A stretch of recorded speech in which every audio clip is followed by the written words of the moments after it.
Muy buenos días a todas, a todos ustedes.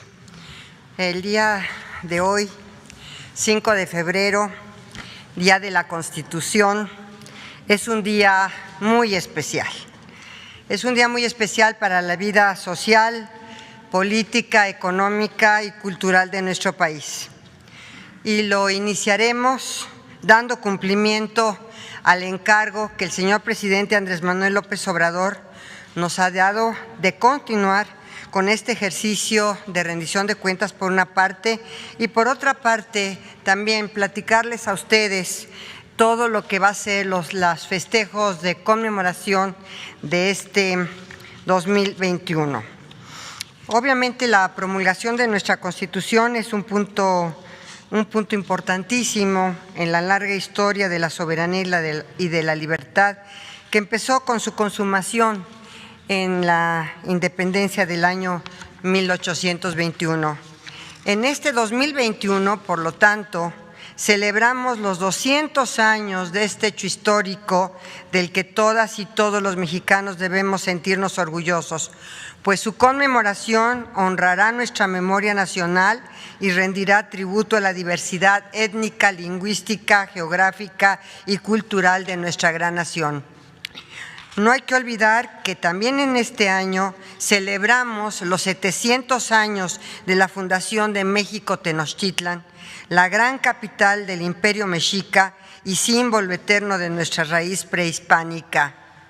En este sentido, honraremos y celebraremos a nuestros pueblos originarios que han sido segregados sistemáticamente y que hoy son una de las bases que inspira los trabajos de la Cuarta Transformación de la vida pública de México. Hoy es el día de celebrar los 104 años de la promulgación de la Constitución de 1917, la primera constitución social del mundo. El legado del constituyente de 17 ha sido retomado por el Gobierno de México, recuperando la vocación social y vanguardista con la que la Constitución fue redactada. Sin más, este año será un año rico en cultura y en memoria. Las conmemoraciones nos deben de servir para impulsar nuestras acciones.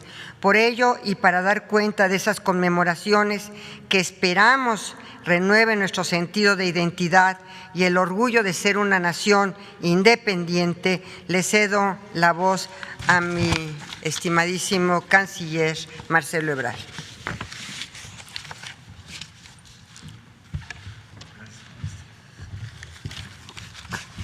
Muy buenos días, señoras, señores, compañeras, compañeros.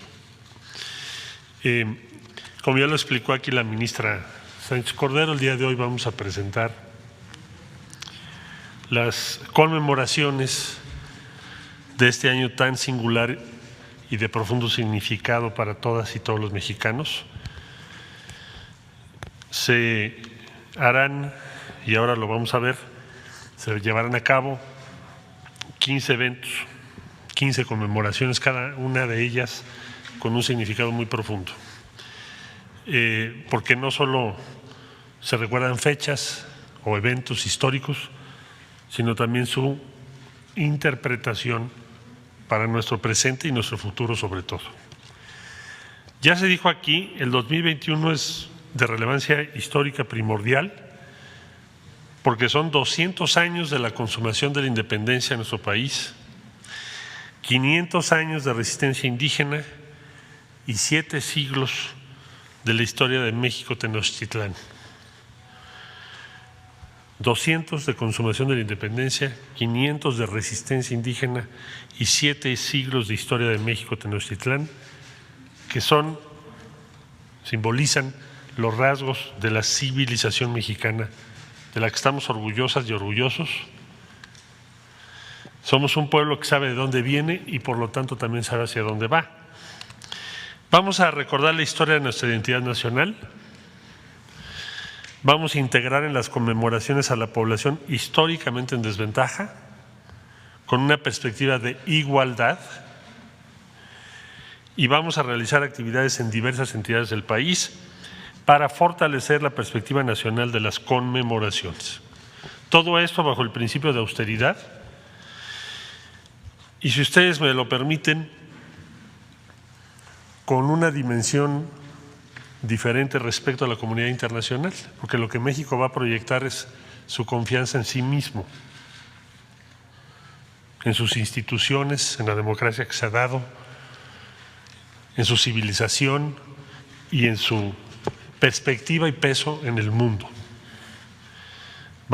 Estamos invitando muy diversas personalidades y a la comunidad internacional a que nos acompañe.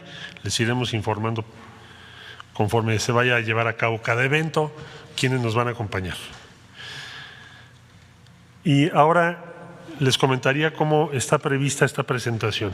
En primer término, le voy a solicitar al doctor Zoé Robledo nos presente las 15 conmemoraciones emblemáticas. Zoé coordina por disposición del señor Presidente de la República desde que era subsecretario de Gobernación esta tarea, que es la Comisión de Conmemoraciones. Posteriormente le vamos a solicitar al al señor coordinador de la Memoria Histórica, Eduardo Villegas, nos presente el primer evento, el más próximo, que es el del 14 de febrero, 190 aniversario luctuoso de Vicente Guerrero. Enseguida el señor secretario de la Defensa, que nos presentará los eventos relativos al 24 de febrero, Día de la Bandera.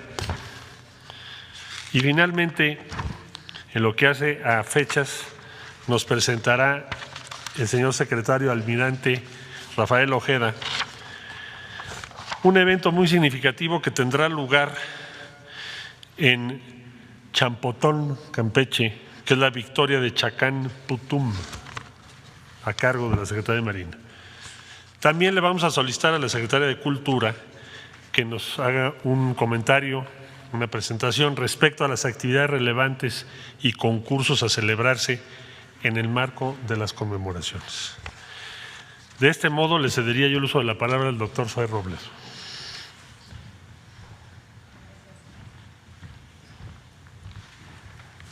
Muchas gracias y muy buenos días a todas y a todos.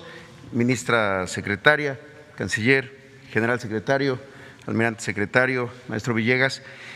Como se ha dado a conocer, lo acaba de mencionar el canciller Marcelo Ebrard, por decreto presidencial en 2019 se constituyó la Comisión para las Conmemoraciones de Hechos, Procesos y Personajes Históricos. Esta tiene con objeto, como se ha señalado, darle un nuevo sentido a estos eventos. El año 2021 fue declarado ya por el Congreso de la Unión año de la Independencia y sin lugar a dudas yo creo que todos podemos compartir que el 2020 fue un año difícil, un año doloroso y un año muy desafiante, y este año con la pandemia todavía en curso empieza a haber estas señales de luz del final de este terrible episodio y una reafirmación de la esperanza en el porvenir. Y por eso es que estos eventos tienen que ver con eso, con recordar que la historia es un faro, es una guía que nos sirve para recuperar también ese ímpetu mexicano que nos ha caracterizado en todos estos años. En ese sentido, estas 15 eventos emblemáticos tienen que ver con eso, tienen que ver con la igualdad de grupos, como se ha señalado, históricamente desfavorecidos, marginados, y también con la integración de todo el país en estos eventos. Estos son los que ocurrirán de febrero a mayo. El 14 de febrero, el 190 aniversario luctuoso de Vicente Guerrero, del cual dará más detalles en un momento más el coordinador de Memoria Histórica. El segundo, el 24 de febrero, los 200 años de la promulgación del Plan de Iguala, del que dará detalles, como se ha señalado, el secretario de la Defensa Nacional, y el 20 de marzo, el día de la victoria de Chacán Putum, del que dará más detalles el secretario de Marina. El 3 de mayo se celebrará el fin de la Guerra de Castas, la petición de perdón al pueblo maya en Carrillo Puerto, en Quintana Roo. Señalar que cada uno de estos eventos tiene a una dependencia encargada de su organización, su logística y su desarrollo. El 13 de mayo, una fecha fundamental de este año, México-Tenochtitlán, 7 siglos de historia, con eventos que tendrán lugar en el lago de Texcoco, en Xochimilco y en el pueblo de Magdalena, el pueblo de Mixuca, aquí en la Ciudad de México. Y el 17 de mayo, la petición de perdón por los agravios a la comunidad china en México, que se celebrará en Torreón, en el estado de Coahuila. La siguiente, de junio a agosto, el 19 de junio, se celebrarán los 100 años del fallecimiento, el aniversario luctuoso del poeta Ramón López Velarde, allá en Jerez, en Zacatecas. El 24 de julio, el natalicio de Simón Bolívar, el Libertador, un evento que buscará tener una perspectiva internacional. Muchas naciones de Latinoamérica también estarán con conmemoraciones este año y hay una perspectiva de unión con los pueblos hermanos de Latinoamérica. El 13 de agosto, también de manera muy importante, los 500 años de resistencia indígena y la toma de México-Tenochtitlán, 1521, la toma de México-Tenochtitlán. El 24 de agosto, los 200 años de la firma de los Tratados de Córdoba, allá en Córdoba, en Veracruz. Y la siguiente, el 15 de septiembre, el tradicional grito de independencia desde Palacio Nacional, además del 16 de septiembre, el desfile cívico-militar en el Zócalo, en la Plaza de la Constitución. Y el 27 de septiembre, los 200 años de la consumación de la independencia, aquí en la Ciudad de México. Habrá muchos eventos en todo el país, pero principalmente aquí en la Ciudad de México, en la calle Madero y en el Zócalo. El 28 de septiembre habrá una ceremonia de justicia al pueblo yaqui y también una petición del perdón por los agravios al pueblo yaqui en la región yaqui. Y finalmente, el 30 de septiembre se culminarán estos eventos emblemáticos con el natalicio de José María Morelos y Pavón en Morelia, en el estado de Michoacán. Eduardo, para presentar más detalles sobre el primer evento. Muchas gracias.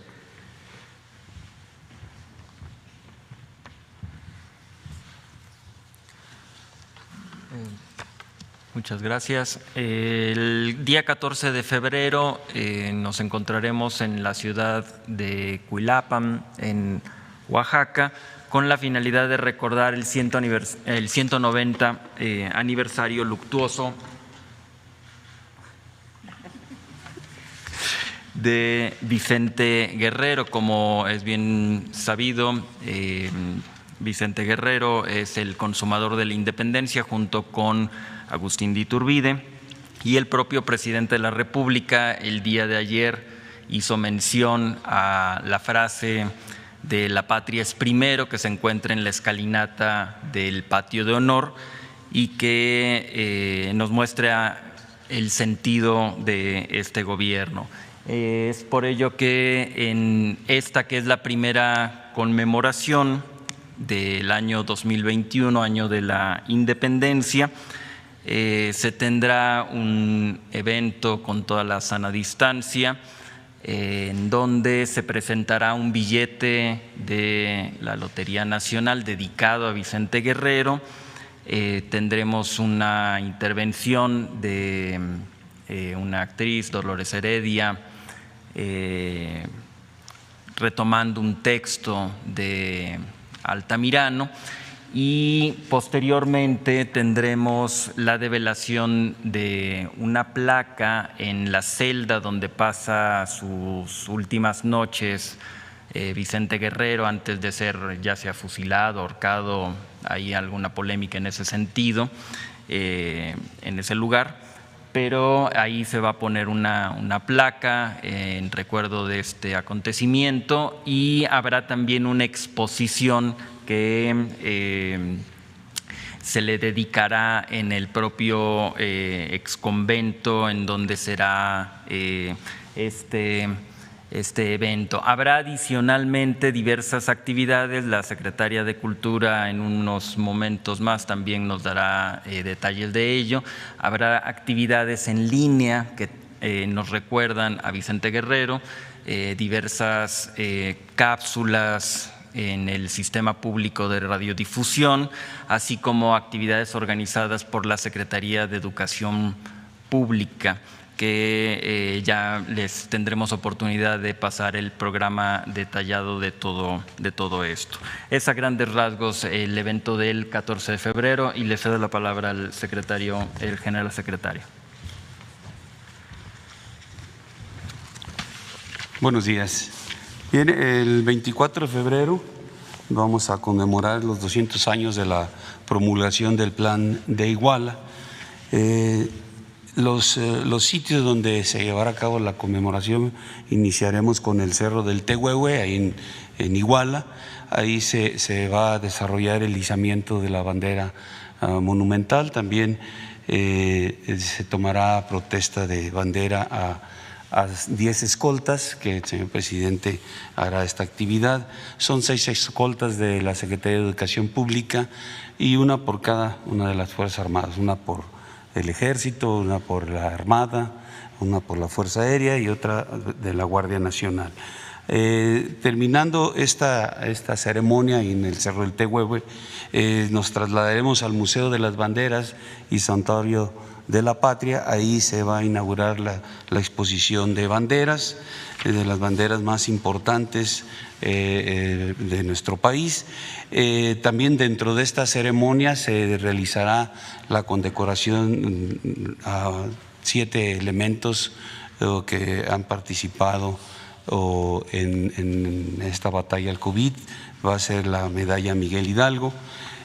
Al término del evento se dará el inicio de la ruta de las banderas. Ahí se llevará a cabo pues el banderazo para que esta ruta de las banderas inicie su recorrido por 18 entidades del país.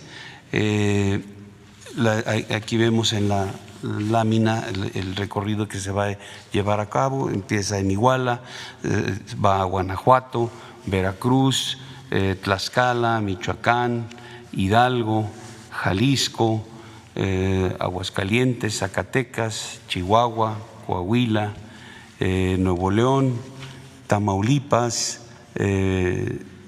Puebla, Querétaro, Oaxaca y terminará aquí en la Ciudad de México el día 27 de septiembre. Esto es lo que realizaremos el día 24 para conmemorar el Plan de Iguala. Y cedo la palabra al almirante secretario. Muy buenos días. Con respecto a la celebración del día 25 de marzo, que se le conoce como el Día de la Victoria de Chacamputún, en Champotón, Campeche, es una celebración que va a constar de 3 días. El día 23, que sería la premiación de un concurso de pintura infantil. Esa convocatoria ya salió, hay mucha expectativa y el día 23 es la premiación con jueces de ahí locales de todo el estado de Campeche. El día 24 en la Universidad Autónoma de Campeche va a haber un coloquio histórico con referencia a esta conmemoración, a esta fecha histórica. Y el día 25 es la celebración, se va a llevar a cabo un evento ahí en la ciudad de Champotón. Se va a hacer una representación de la invasión española de aquellas épocas, que fue en 1517. Posterior, en esa celebración se va a dar el resumen del resultado del coloquio que del día anterior se efectuó. Ahí se va a hacer en la ceremonia, se va a dar el resultado de ese coloquio. Posteriormente de la ceremonia, ya para finalizar los actos, va a haber una muestra gastronómica ahí mismo en el sector naval para dar por terminada este evento. Muchas gracias.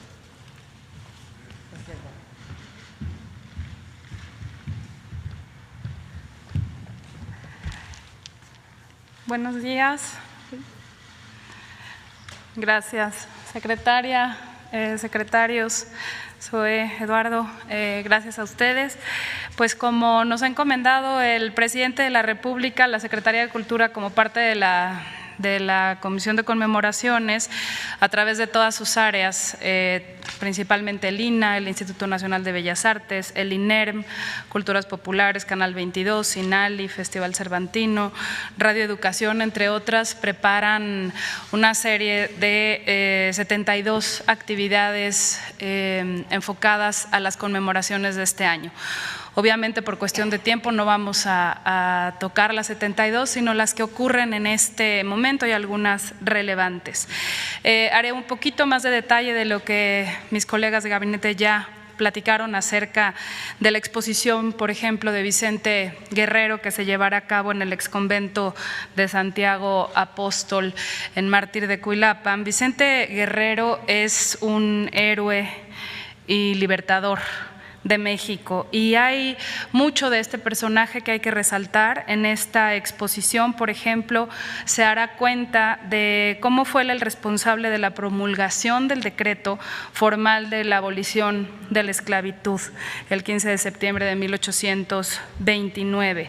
Esta exposición que estará en este convento tendrá también una visita pues a través de las redes en el sitio Contigo en la Distancia, y se podrá ver y se podrá conocer pues para quienes no puedan viajar a Cuilapan de Guerrero, Oaxaca. Dentro de la conmemoración, no solo del Día de la Bandera, sino de los 200 años de la promulgación del Plan de Iguala, se lleva a cabo la exposición Territorios, Culturas y Civilizaciones de un México diverso. Las banderas a las que hizo mención el general secretario, que estarán en esta exposición del Museo de la Bandera y Santuario de la Patria y que itinerarán, por ejemplo, son banderas y estandartes como la primera bandera insurgente de Ignacio Allende, el estandarte de la Virgen de Guadalupe, el estandarte de las Tres Garantías, el estandarte de Morelos, y estas escalas llevarán a un evento que sucederá aquí el 27 de septiembre, haciendo una recreación de la entrada del ejército trigarante a este primer cuadro. En Iguala inicia esta travesía hasta llegar a esta capital, por los estados que ya mencionó el general secretario.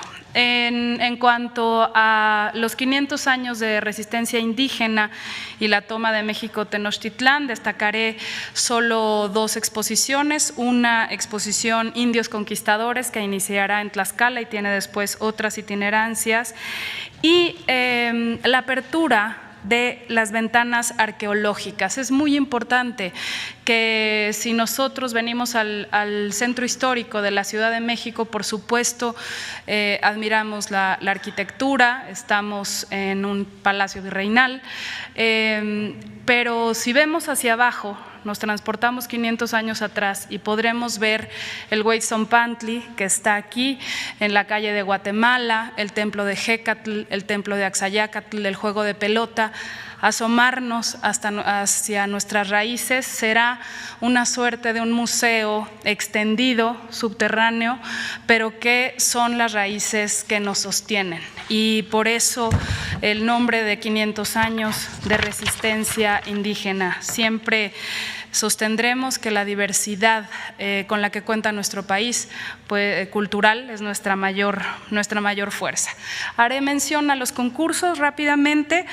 El almirante secretario ya hizo cuenta del concurso de dibujo y pintura, que es un concurso muy arraigado en los niños, en El Niño y el Mar, son concursos sobre todo de dibujo que se dedican a la contemplación del mar y a la representación artística de este.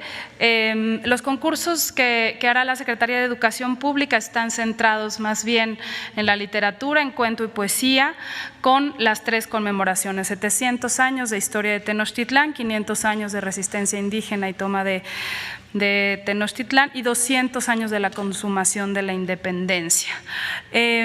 Por parte de la Secretaría de Cultura, de la mano de la Secretaría de Economía, pues me complace anunciar 3 convocatorias. La primera tiene que ver con la música. La música sabemos que nos transmite hasta lo más profundo de nosotros reflexiones y emociones. Así que la primera será una obra para orquesta sinfónica que verse sobre los 200 años de la consumación de la independencia.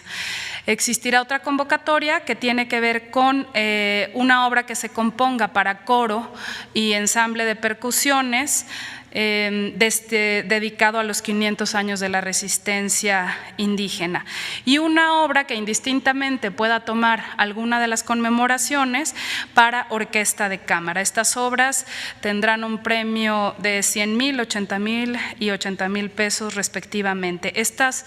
Las obras ganadoras se interpretarán en diciembre en el Palacio de Bellas Artes.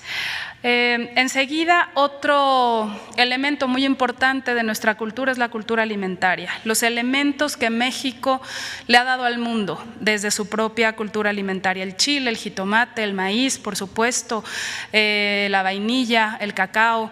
Y con estos ingredientes se convoca a hacer una receta original a cocineras tradicionales, a cocineros, para que utilicen estos ingredientes y se puedan presentar las recetas originales. Ahora hay otra versión que es la colectiva. Sabemos que en los fogones también se trabaja en colectivo, y este esfuerzo será para aquellas recetas que tiendan a preservar algún conocimiento de nuestra cultura alimentaria y transmitirlo a las siguientes generaciones. Los premios, el individual es de 80,000 pesos y el colectivo de 150,000. Esto se presentarán en Sencali en la próxima apertura de la Casa del Maíz y la Cultura Alimentaria, que está en Molino del Rey, y se hará un video para promoverse en redes y en los medios públicos.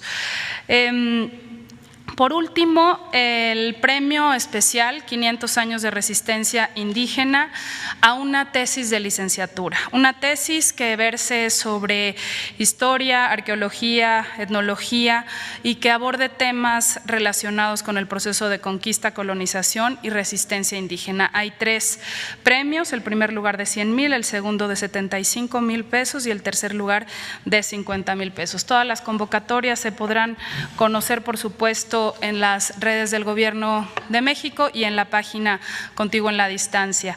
Iremos dando más información sobre las actividades culturales, que son vastas, como por ejemplo la ópera Rey Poeta dedicada a Nezahualcóyotl y otras más. Muchas gracias.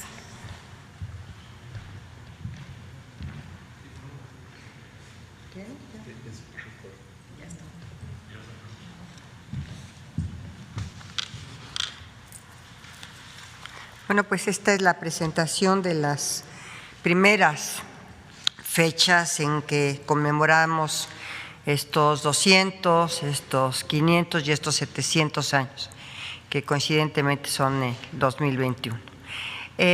Como ayer lo avisé, nada más va a haber una muy corta intervención de ustedes el día de hoy, porque vamos a ir al aniversario 104 de la Constitución en el Teatro de la República en Querétaro, y tenemos que salir de aquí muy pronto.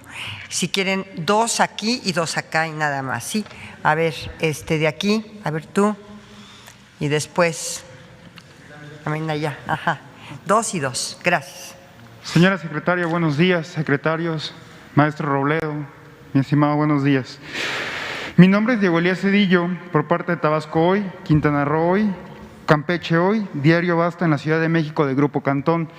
Señora secretaria, en atención hoy a un día tan especial Hace 104 años, el presidente Venustiano Carranza demostró que el rostro de esta nación estaba cambiando profundamente en atención a la promulgación de la Constitución.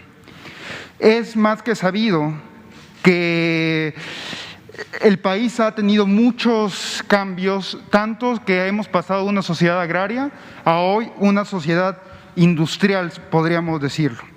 A su vez, se ha planteado por parte del señor presidente Andrés Manuel López Obrador la idea de hacer una cuarta transformación en el país. Parte de la misma sería, y un pilar de esta, sería el marco constitucional.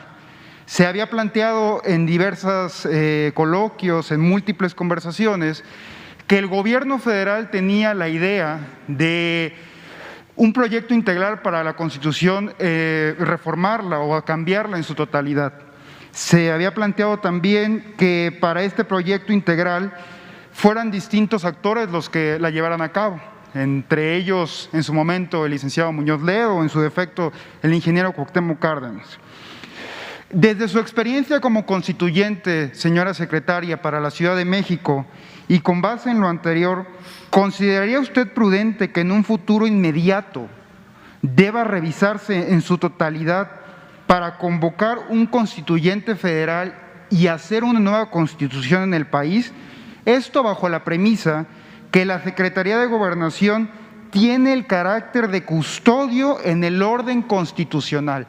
¿Lo vería usted viable en el corto plazo, señora secretaria? Sería la primera pregunta. Muchas gracias.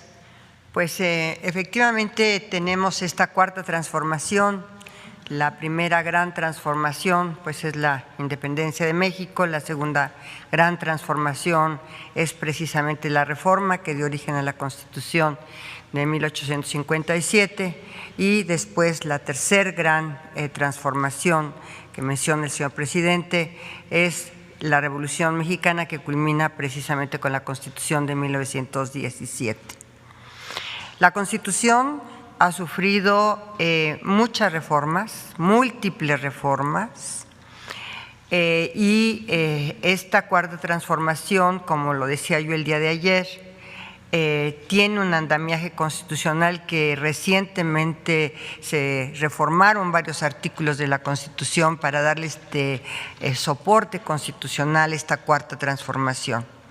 Conozco y sé que hay varios académicos y gente que yo aprecio y respeto y le tengo una gran consideración de carácter académico, intelectual y constitucional, como es Diego Valadez, que habían propuesto la sistematización de una constitución, o sea, tomando todo este bagaje de reformas constitucionales desde la Constitución de 17 hasta hoy, para poder sistematizar esta constitución, una nueva constitución, sistematizarla, porque en realidad algunas de estas reformas pues no han sido básicamente sistematizadas en estos últimos años.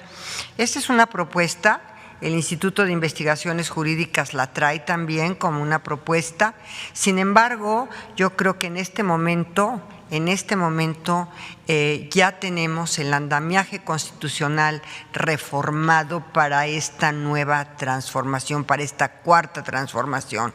Entonces, pues en realidad en este momento no tenemos previsto que se convoque a una nueva constitución y tampoco que tengamos esta sistematización que proponen, y reitero mi respeto para estos constitucionalistas que no solamente aprecio, sino reconozco su gran talla intelectual y constitucional, pero hasta este momento nosotros ya tenemos las bases constitucionales que nos dan este cambio transformador que el presidente está buscando.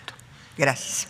Muchas gracias, señora secretaria. Ahora me voy a permitir remontar a unos comentarios que usted empleó anteriormente en estas conferencias de prensa, el cual fue esta conversación cuando usted era ministra de la Corte, que mantuvo con expresidentes, referente a el actuar de mujeres en el gobierno federal. Si no mal recuerdo, usted comentó que en su momento el presidente le dijo: no es tiempo para que las mujeres formen parte del gabinete. Así es. Que ahora, cuando yo le pregunté a un presidente, porque yo tuve la oportunidad de que cuando yo era ministra, pues en realidad fueron 4 presidentes de la República. Fue el presidente Ernesto Zedillo, el presidente Fox, el presidente Calderón y la mitad del sexenio del presidente Peña Nieto, efectivamente. Y en alguna ocasión pregunté si habría la posibilidad de tener un gabinete paritario y me contestaron: no es el momento, ya vendrán otros momentos y ya vendrán otros presidentes, efectivamente. Ahora, señora secretaria, justo con base en eso, me quiero permitir comentarle que el día de ayer en Washington, D.C., se rompió un cristal. Este cristal fue un monumento que se le hizo a la primera mujer vicepresidenta en Estados Unidos, Kamala Harris. Este cristal fue, vaya, el monumento referente a un comentario que ella empleó: podré ser la primera mujer en el cargo, pero no seré la última. ¿Pero no ser qué, perdón? Pero no seré la última. O sea, es la primera mujer en ocupar un cargo de elección popular Sí. en el Ejecutivo, pero no será la última, eso refirió. En consecuencia, señora secretaria, yo quisiera conocer su opinión, y yo creo que toda la población tendría interés en conocerla.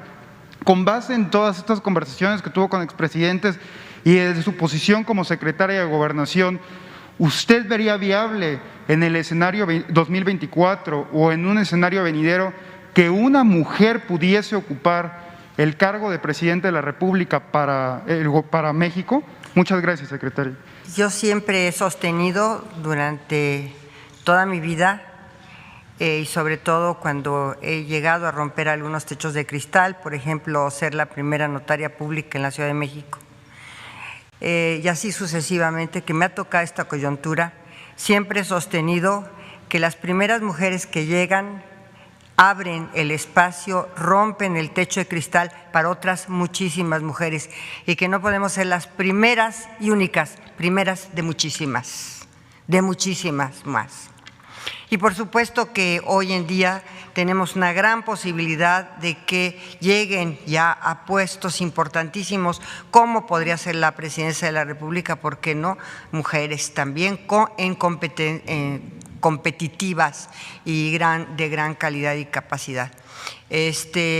Yo en lo personal, en mi persona, y sí quiero dejarlo muy claro, yo tengo ya muchos años y no tengo ninguna expectativa de naturaleza, por supuesto que no.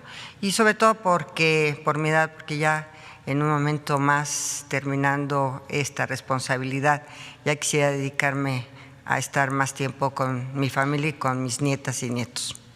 Esa es la respuesta. Acá bueno, tú y 2 más acá, y eso es todo. Buenos días, secretaria. Judith Sánchez Reyes, corresponsal de Imagen del Golfo de Veracruz. Hace unos días le pregunté al presidente justamente de cuánto iba a ser el presupuesto destinado para este tipo de eventos y de qué partida iban a salir estos. Entonces me comentó que cuando se hiciera la presentación iban a dar esta información. No sé si la tengan. No sé si ustedes la tengan, yo no la tengo en este momento, pero pues podríamos preguntar. No hay ahorita un presupuesto, ¿verdad? ¿Perdón? La Secretaría de Economía lo consolidó, pero… Ok. La Secretaría de Hacienda. ¿De Economía? La Secretaría de Economía lo consolidó, no lo tenemos aquí en este momento, pero sí puedo decirles categóricamente, como lo dijo el canciller, que todo se hará bajo la austeridad republicana que el presidente ha sostenido y ha señalado y ha actuado en consecuencia, con una austeridad. ¿Esta información será pública? ¿Podemos tener acceso a ella? Yo creo que sí, Este es un gobierno transparente y que rinde cuentas todos los días, así que por supuesto que lo tendrá. No la tengo en este momento, si no se las daría yo. Bien. Y la siguiente pregunta, secretaria. Ayer en la reunión de los gobernadores, bueno, hay alguna preocupación justamente por la segunda dosis que debería de ya aplicarse a lo que es el personal de salud. Ya hay algunos que ya pasaron esa fecha y bueno, pues están todavía con esta incertidumbre. No sé si ustedes tengan información al respecto. Ayer el doctor López-Gatell les contestó a los señores gobernadores que efectivamente se iba a poner la vacuna de la segunda dosis de la vacuna a todos quienes habían sido vacunados con esta primera dosis, que estaban ya las brigadas y que no habría ningún problema en continuar con la segunda dosis a todos aquellos del personal de salud, médicos y enfermeras y todo el personal de salud que había sido vacunado con la primera dosis. Pero ya está la fecha establecida, digamos. No, pero ya estamos en eso. Ayer, con toda precisión, fueron, yo creo que casi 2 horas con los gobernadores, y la explicación prácticamente fue únicamente el doctor López-Gatell quien les aseguró, porque yo estaba ahí presente, les aseguró con toda puntualidad que serían vacunados en la segunda dosis. Eso es definitivo. Bien, y finalmente nada más, respecto a la atención que se tiene que dar a los derechohabientes, ya sea del ISSSTE o del Seguro Social, en medio de este contexto de la pandemia de COVID-19. Digo, hace unos días vimos pues un caso lamentable que se dio en el Hospital Magdalena de las Salinas, pero que al final del día quizá puede causar un poco de incertidumbre en el sentido de los derechohabientes al no tener como la atención precisa o en el momento que se requiere. El presidente había comentado que iban a empezar a dar la apertura a estas citas, que los pacientes de otros padecimientos que no fueran COVID iban ya a comenzar nuevamente, digamos, estas consultas de manera constante. ¿Están ya estableciendo esta estrategia? ¿Cómo están trabajando esta situación en el sector salud? Mira, en este momento afortunadamente tenemos aquí al director general del Seguro Social. Entonces yo le pediría a Zoe Robledo que pudiera contestarte esta pregunta. Gracias. Sí, muchas gracias. Y sin duda ha sido un tema que en todo el mundo ha tenido mucha atención y hay estrategias, y México no es la excepción.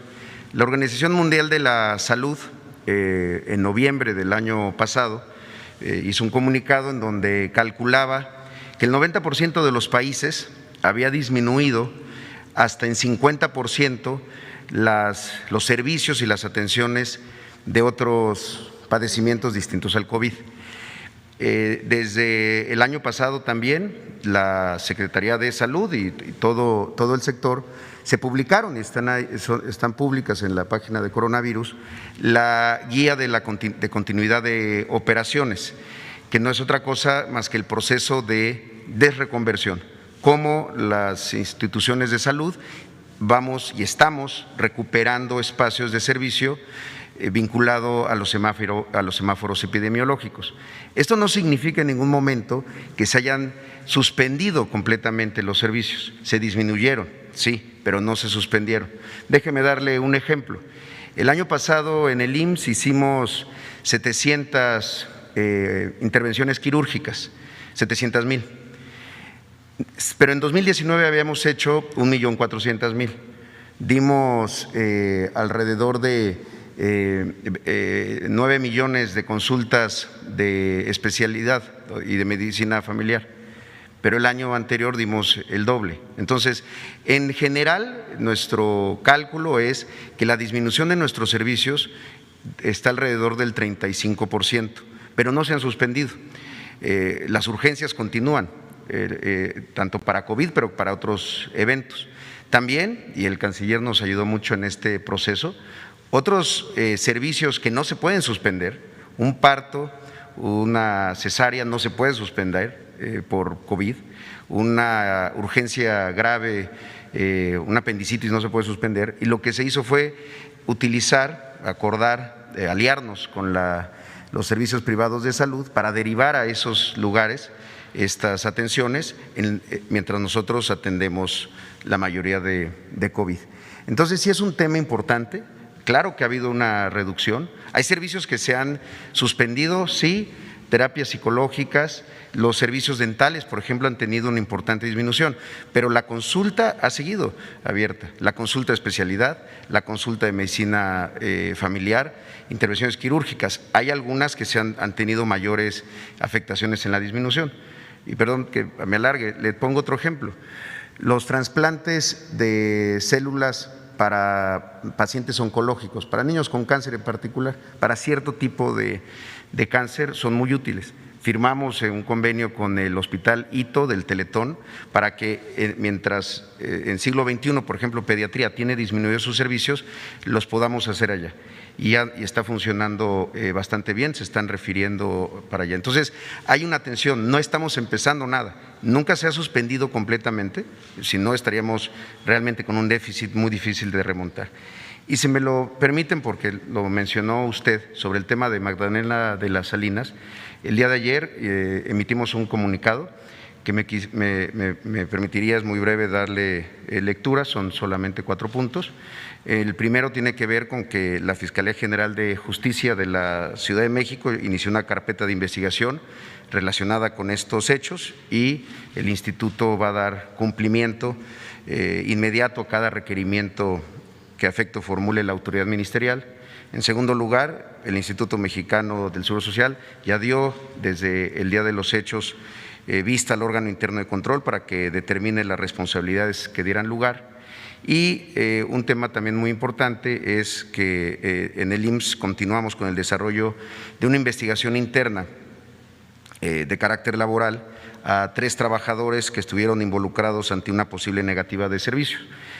Instruía a la Dirección Jurídica Normativa de nivel central que atrajera esa investigación ante presuntas inobservancias de la normatividad institucional, pues que establece claramente criterios y principios sobre la atención médica, la no discriminación, la sensibilidad, la ética y el profesionalismo de nuestros trabajadores hacia las personas.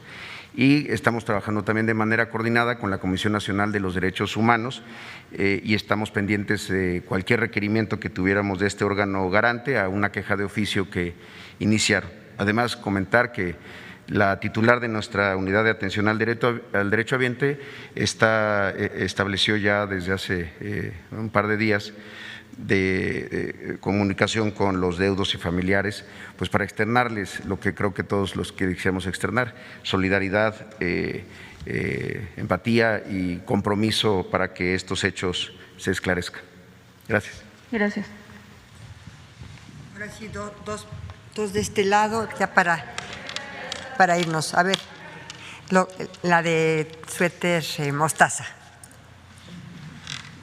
¿Cuál es tu nombre? Buenos días, secretaria. Nayeli Roldán, de Animal Político. Nayeli. Es que con esto de el cubrebocas… Sí, no nos reconocemos. Secretaria, el día de ayer la CNDH dijo que va a investigar quién entregó a Animal Político la información respecto a las violaciones a derechos humanos cometidas en contra de migrantes en este país. Incluso, pues, amenazó prácticamente a su personal de establecer sanciones al respecto. De hecho, dijo que ante el uso indebido de dicha información sensible en agravio de presuntas víctimas, se ha dado parte a las instancias competentes a fin de que realicen las investigaciones respectivas, se deslinden las responsabilidades correspondientes y se apliquen las sanciones a que haya lugar. La pregunta, secretaria, es, pues, ¿cómo considera esta acción, este anuncio por parte de la CNDH? Bueno, mira, como en toda investigación y todo lo que también la CNDH realiza dentro de sus propias competencias, pues está primero cuidar también la secrecía y la privacidad de las personas a las que de alguna manera está, yo no digo investigando, pero sí digo, es revisando los casos que están ante la denuncia que han hecho ante la CNDH de algunas instancias que de alguna u otra manera estas personas se han sentido vulnerados y agraviados en sus derechos, de violación a sus derechos. Y yo creo que en ese sentido, digamos, sin estar comparándola con una fiscalía y las investigaciones que se hacen en las fiscalías y en las carpetas de investigación que se integran, también la CNDH tiene la necesidad de, digamos, ser sumamente cuidadosa con los temas de investigación que se están llevando a cabo de violaciones graves a derechos humanos y que efectivamente hay datos sensibles, hay datos de privacidad que deben ser cuidados. Así lo establece, por supuesto, no solamente la Constitución, sino la Ley de Protección de Datos Personales. Así que, en este sentido, cuando no se tiene todavía la investigación completa, cuando no se tiene el expediente completo y se va a emitir la recomendación, pues desde luego tiene que cuidar esta privacidad y esta secrecía de todo lo que está en estos expedientes y en estas denuncias que se hacen ante la Comisión Nacional de Derechos Humanos. Entonces, pues habría que ver si ese es el caso de que todavía no se hubiera concluido alguna investigación, se hubiera concluido algunas actuaciones de la CNDH y que todavía estuvieran digamos, tuvieran que ser y estar dentro de estos parámetros de protección de datos personales y de secrecía. Sin embargo, secretaria, en Animal Político no publicamos ningún dato que revelara la identidad de los migrantes que denunciaron. Prácticamente lo que hicimos fue evidenciar los testimonios que eran acerca de torturas, violaciones y extorsiones que habían sufrido. Nunca publicamos ningún nombre. Incluso más bien se trata de información de interés público que una institución como la CNDH estaba ocultando durante 2 años. Las denuncias fueron de 2019 y 2020. Sin embargo, lo que nos preocupa ahora es más bien que en lugar de que la CNDH emprenda una acción justo para prevenir las violaciones a derechos humanos de los migrantes, más bien está amenazando al personal que tenía a resguardo la información o está más bien amenazando a quien haya entregado la información a un medio de comunicación, como en este caso. ¿No es riesgoso, secretaria, una acción como de esta naturaleza? Yo siempre he sostenido y lo sostuve también en relación a las filtraciones lamentabilísimas que se tuvieron del caso Ayotzinapa en el periódico Reforma. Yo siempre he sostenido que se inicia la investigación a las personas que dieron la información, no al medio de información que lo publicó. ¿Por qué? Pues porque el medio tiene esta información y en un ejercicio de su libertad de prensa y de expresión lo publicó, pero sí quien filtró estas informaciones. En realidad yo no tengo ahorita conocimiento exacto de lo que pasó en esta investigación que estaba haciendo la CNDH o en esta denuncia que se presentó ante la CNDH para que hiciera la investigación correspondiente y emitiera la recomendación y cuál era el estatus de esta investigación. Por lo pronto sí te puedo decir categóricamente que no hay posibilidad de que al medio se le sancione por dar a conocer esta investigación. Pero por otro lado, en mi opinión, si no hay estos datos de privacidad, de datos personales, de secrecía que habrá que cuidar, sino que es una denuncia que se está haciendo de lo que efectivamente está pasando, pues ese sí es ejercicio de la libertad de expresión. Justamente en ese punto, secretaria, esta información pues estuvo oculta durante 2 años y la CNDH lo que no dijo ayer es qué va a pasar con esos testimonios, con toda esa información. Y la pregunta es si la Secretaría de Gobernación, en este caso, podría solicitarle justamente algún informe acerca de esto. Bueno, la CNDH, como otros organismos constitucionales autónomos, pues tienen precisamente esta categoría constitucional o calidad constitucional de ser órganos constitucionales autónomos.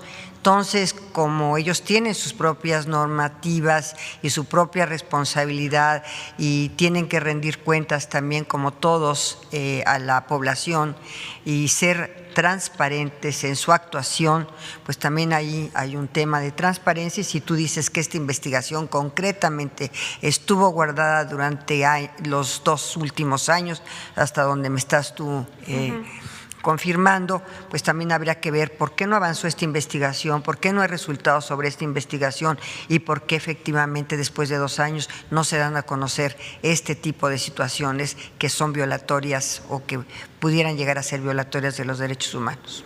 Gracias, secretaria. Gracias a ti. Nada más otra persona aquí, tú y ya. Nos vamos porque tenemos que irnos para Querétaro. Buenos días, secretaria. Bueno, pues sobre este tema que se dio ayer, un juez le dicta prisión preventiva justificada a Alonso Ancira, al empresario Alonso Ancira, y permanecerá en el reclusorio norte hasta el próximo martes, que se va a reiniciar, bueno, ya el proceso como tal.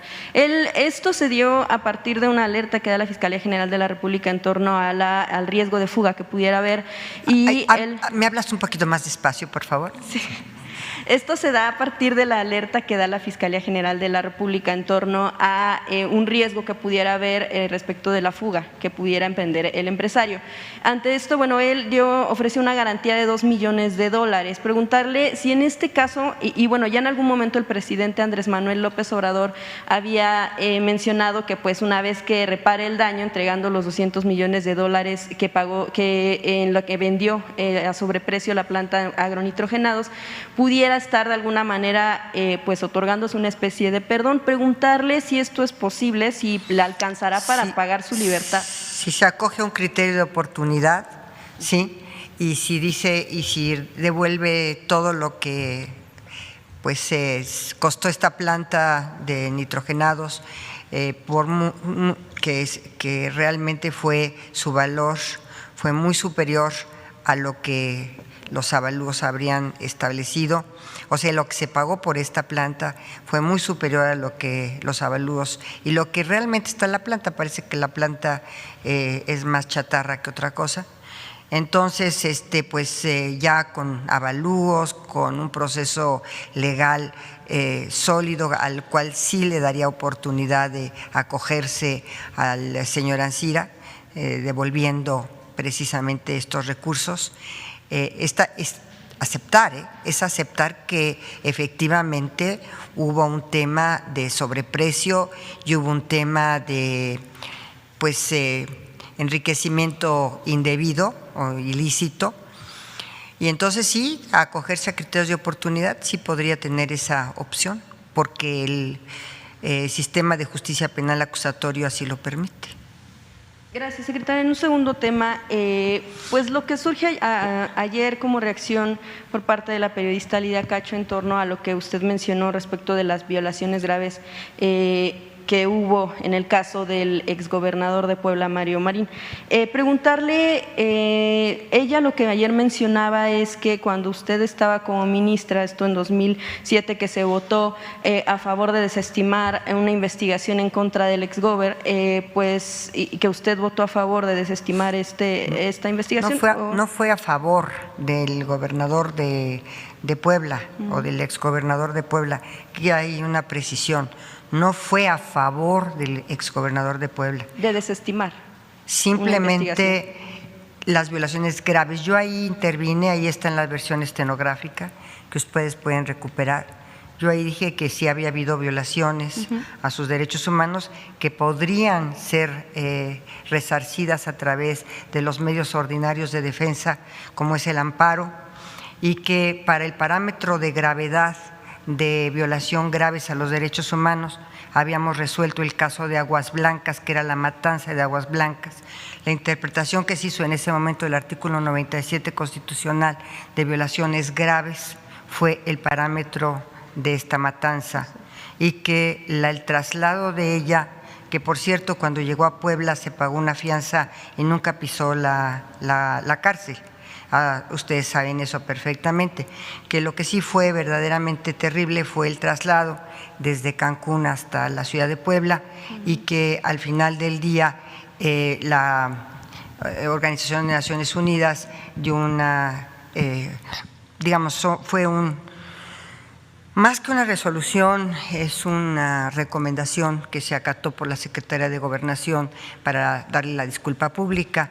Eso fue lo que yo dije, que incluso como toda detención, como todo traslado de tantísimas horas, pues prácticamente es una tortura de carácter psicológico, y así lo dije textual, pero que pudo haber interpuesto los recursos ordinarios del amparo para no ser trasladada, y desde luego pagó la fianza para no ser privada de su libertad. Y también si usted comentó en aquel momento Pero esto es, a ver, aquí hay que hacer una línea divisoria muy clara y muy precisa. No se estaba revisando la publicación, sino la orden de aprehensión que se giró desde Puebla, sí, precisamente en base a delitos que ya, por cierto, fueron derogados prácticamente en todas las legislaciones de las entidades federativas. Entonces, se giró esta orden de aprehensión, se tiene convenios de colaboración con las diversas policías, los diversos cuerpos policíacos de las diversas entidades federativas, y en ese sentido creo que una suspensión por parte de un juez para su traslado hubiese sido un recurso legal absolutamente viable. Preguntarle si en ese momento también usted comentó que en efecto, esta tortura pudo no haber sido ordenada por el gobernador y que ahora, bueno, se está comprobando que fue. Yo ayer dije que obviamente todos en este país tenemos derecho a un juicio justo, tenemos derecho a probar, tenemos derecho a la presunción de inocencia y tenemos derecho a un debido proceso y garantía de audiencia, aunque a muchos no les guste ni les parezca que yo insista en los juicios justos y en la presunción de inocencia y en la garantía de audiencia. Solo la última precisión en este tema, en este último tema que tiene que ver con lo de Lidia Cacho. Ayer ella mencionaba que precisamente lo que ella considera es que usted la traicionó como a otras víctimas, y también parte de lo que ayer pudimos ver en una entrevista que le hizo Carmen Aristegui a Genaro Góngora Pimentel. Él mencionaba que usted cambió su voto de último momento al expresar la frase "no nos van a dejar", y que por ese voto se desestimó una investigación en contra de Mario Marín. Nada más. Bueno, el voto fueron de 6 ministros, no nada más mío. Cada uno votó en este asunto. Eso fue una situación. Yo no pude haber cambiado mi voto. Sí lo cambié en alguna ocasión, precisamente con el reglamento de energía eléctrica al último minuto, por cierto. Pero en este caso no. Y en este caso lo que hice fue hacer un recuento y una relatoría de lo que le había sucedido a ella desde el momento de su detención hasta el momento en que se puso a disposición de la juez que había girado el orden de aprehensión, cuando se dio la fianza y cuando ella quedó en libertad condicional. ¿Usted le responde entonces que no traicionó, la conciencia tranquila? Ahí está la versión estenográfica, ahí están las actuaciones, ahí está lo que pasó con ella y ahí está el parámetro de gravedad o no de las violaciones a los derechos humanos. Por supuesto, el amparo procede cuando se violan derechos. Es decir, cualquier persona que estima que se le han violado sus derechos acude en ese momento mismo al amparo, porque el amparo es el recurso legal, yo creo que más importante en el mundo, porque fue uno de los primeros países que estableció en el siglo XIX el amparo como el recurso efectivo para protegerse de la violación a los derechos humanos. Y sí te puedo decir que la relatoría de todo esto que aconteció con ella, desde su detención hasta su puesta a disposición y el pago de la fianza, pues fue un procedimiento judicial que se llevó a cabo. Se gira una orden de aprehensión, se pide colaboración a las instancias de la policía de Cancún, de Quintana Roo, se traslada y se llega a poner a disposición de la juez, y la juez obviamente le otorga su libertad condicional por haber pagado la fianza. Entonces, la gravedad, digamos, el estándar de gravedad del artículo 97 constitucional, cuando la primera vez que se utilizó fue en las elecciones de León, Guanajuato, alrededor de los 40, de 1940 y tantos.